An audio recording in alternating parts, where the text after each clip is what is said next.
অর্ধবার্ষিক হিসেব নিকেশ শেষ করতে আগামীকাল বুধবার সারা দেশে পালিত হবে ব্যাংক হলিডে। এই কারণেই দেশের সকল তফসিলি ব্যাংকে গ্রাহকদের জন্য সকল ধরনের লেনদেন বন্ধ থাকবে। একই সঙ্গে বন্ধ থাকবে দেশের 2 শেয়ার বাজার ঢাকা স্টক এক্সচেঞ্জ এবং চট্টগ্রাম স্টক এক্সচেঞ্জের লেনদেনও। বাংলাদেশ ব্যাংক সূত্রে জানা গিয়েছে, প্রতি বছর 1 জুলাই ব্যাংক খাতে অর্ধবার্ষিক সমাপনী উপলক্ষে ব্যাংক হলিডে পালন করা হয়। বছরের প্রথম 6 মাসের আর্থিক হিসাব নিকাশ চূড়ান্ত করে অর্ধবার্ষিক আর্থিক প্রতিবেদন প্রস্তুতের জন্য দিনটি নির্ধারিত থাকে।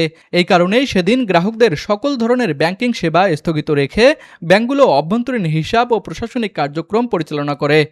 ব্যাংক হলিডের দিন কোনো শাখা থেকে টাকা জমা বা উত্তোলন করা যাবে না। চেক নিষ্পত্তি, demand draft, pay order issue এবং নিষ্পত্তি সহ শাখাভিত্তিক সকল ধরনের ব্যাংকিং কার্যক্রম বন্ধ থাকবে। পাশাপাশি আন্তঃব্যাংক আর্থিক লেনদেনও পরিচালিত হবে না। ফলে যেসব সেবা ব্যাংকিং নেটওয়ার্কের উপর নির্ভরশীল সেগুলো সাময়িকভাবে স্থগিত থাকবে। তুষার আচার্য, ডেস্ক রিপোর্ট, RCTV।